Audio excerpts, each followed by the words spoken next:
শাহরুখ, সালমান, রণবীর সিংকে পচিয়ে দিল রণবীর কাপুর। তারা নাকি টাকার বিনিময়ে মানুষের বিয়েতে গিয়ে নাচে। তবে এর মধ্যেও রয়েছে আবার একটা টুইস্ট। রিসেন্টলি উদয়পুরের রাজকীয় বিয়েতে শাহিদ কাপুর, রণবীর সিং, নোরা সবাই অনেক হইচই করে মঞ্চ মাতিয়ে পারফর্ম করছে, যেসব ভিডিও এখন সোশ্যাল মিডিয়াতে ভাইরাল। এরই মধ্যে আবার দেখা যায় শাহরুখ সালমানকে আরেকটা বিয়েতে ডান্স পারফর্ম করতে, যেটা নিয়ে কারো কোনো সমস্যা ছিল না, বরং পাবলিক এটা নিয়ে বেশ পজিটিভ একটা ভাইব দিচ্ছিল। কিন্তু রিসেন্টলি রণবীর কাপুরের একটা ইন্টারভিউ সোশ্যাল মিডিয়াতে ভাইরাল হয়, যেখানে সে বলে কারো থেকে টাকার বিনিময়ে সে কখনো কারো বিয়েতে নাচবে না। কারণ হিসেবে সে বলে তার পরিবারের মর্যাদা এবং তার নিজের মূল্যবোধ আছে, আর এমন জায়গায় নাচা তার ব্যক্তিত্বের সঙ্গে যায় না। এক কথায় টাকা কামানো তার লক্ষ্যই না, বরং সে চায় মানুষ তাকে একজন অভিনেতা হিসেবেই মনে রাখুক।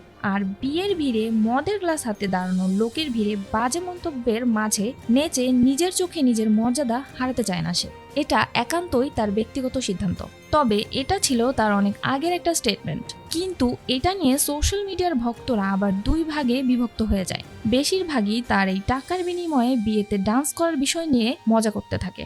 আর এত তর্ক বিতর্কের মাঝে সামনে আসে একটা মজার বিষয়।